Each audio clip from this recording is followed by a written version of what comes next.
My name is Tiziano Schacht. I'm a software engineer at TI&M and I'm part of the mobile team. Today I'm going to speak about the digital cooking experience and using one of our current projects as an example. So the agenda today, first a brief look at our company and the Wire Cooking, the startup, which is our customer for that project I'm going to show. And afterwards we are going to dive into three specific points of the project. So our company consists of over 600 employees working at 6 offices in Switzerland, Germany and Singapore. We offer a 100% vertical integration from ideation through, for example, a design thinking workshop in our garage to the creation of a sophisticated user experience and product development up to hosting and support in production. But now to Wire Cooking, the startup for which we are developing the app. So Wire Cooking's product is the Wire Cooker. It's a high-precision smart cooking pot, not a pan, but a pot. And it's for cook enthusiasts. It's perfect for the creation of meals, especially if you want to come close to, for example, a meal of one of a star chef. With its integrated heating elements, it has a very good energy efficiency compared to the conventional cooking pots, and it brings a lot of use cases with it. For example, as a fondue gâteau on your table, a rice cooker, or as a yogurt maker for overnight. Thanks to the sensors, we have a high temperature precision. So this allows us to cook a sous vide egg, for example, without a headache. So as the pot keeps the precise temperature of 67.5 degrees for exactly 1 hour. And the cooking pot is controlled via the Wire Cooking app on the smartphone, where you can also create recipes for using to cook. So now to understand why the Wire Cooker is an innovation, I first want to jump back with you to the roots of cooking. So our ancestors cooked over the fire. This required a lot of experience because it was hard to regulate the heat, and whether the chicken was done or not could only be decided by an educated eye. And exactly 200 years ago, various people started meticulously on the first gas stove. And after some time, the rotary knob for regulating the heat became known. But however, it was not impossible to set the exact temperature because the scale on the rotary knob was only relative.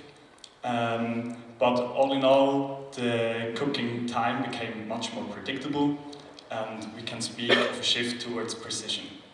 And taking a glimpse into the modern area of what sensors and advanced control technology brings, it's safe to say that consistency and efficiency will increase. So, but how exactly works now that Wire Cooker? And how were we able to seamlessly integrate the technology into the pot? So, through the control technology in the pot's control unit and temperature sensors at yeah, you know what I mean. The position technology is supporting us during cooking without us realizing it. So, in contrast to the stoves we had nowadays, where we had to do everything on our own. And nowadays we are also using the smartphone a lot, also for searching for recipes while cooking. And because of that, we decided to develop an easy-to-use app. Not only for the recipe management, but also to send those recipes to the pot, and which results in a more seamless integration of the whole experience. So the whole project consists of 3 main components. So we have the smartphone with the app installed. We have the control unit, which plays the role of the Bluetooth server and which has also MCU on board, and the pod itself with its heating coils and the temperature sensors.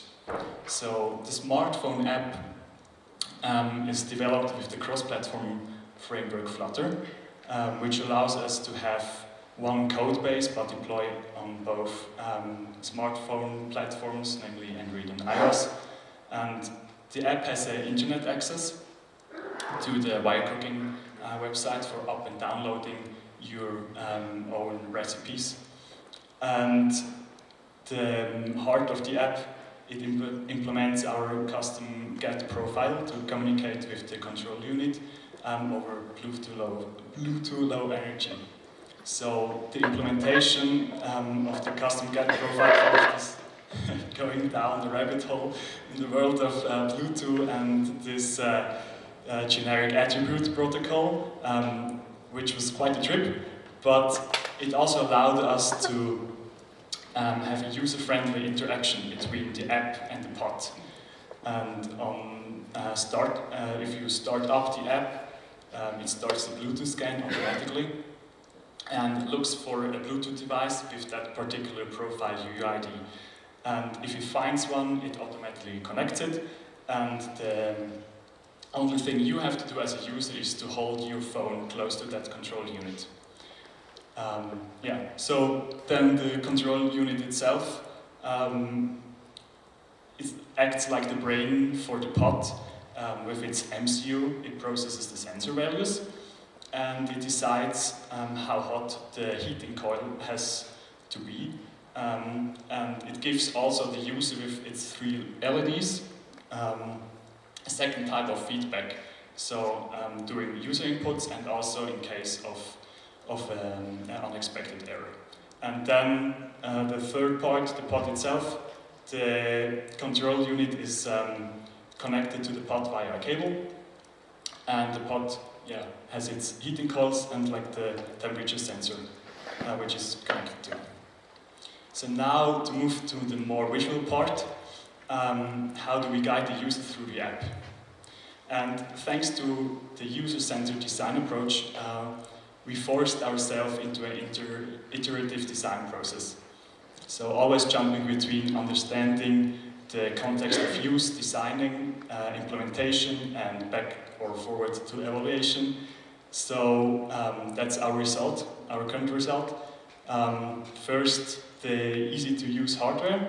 We already saw it on the technical side.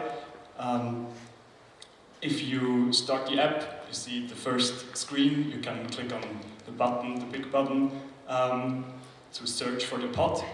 Then it searches for it, and if you get close to the control unit, it connects automatically, and if you're then will be navigated to this screen where you can decide what's your next step. If you want to start cooking on the fly, or if you want to choose one of your recipes or create one. So the second one is the user interface elements. And sometimes I still play Pictionary, don't know if you know the game, with some of my friends. And once I had to draw a stove, and the most identifiable elements of it were like the rotary knobs in the front of it. So we had to take this element into consideration during the design process and used the rotary knob on our dashboard. So for the temperature regulation. But this time it was not a relative scale, but rather an absolute one. So you could decide on your own like the exact temperature on the degree. And then the last one, the recipe management. So recipes are a big part of cooking, and the wire cooker also depends on it, because otherwise it doesn't know what it has to do. So we tried to have a straightforward way of managing those. So you can create a recipe or you can download one, and if you want to create one, you get to the screen where you can enter a name, a description, how many for how many people it is, what the kind of ingredients you're going to use. And you can also have the way of preparation. So, for example, now steam is chosen, and if you choose that, it adds like a template to the recipe, which is pre-produced by some chef cooks. And here you can then add your own steps for the recipe. So now to the big question, already teased in the description of the event, what's about the readiness, and in the users, is the user ready for such an innovation?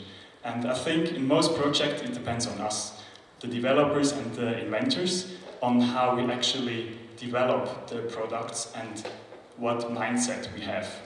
And therefore, from my point of view, the following 3 points are the key elements for a successful fusion between technology and cooking, or any other use case.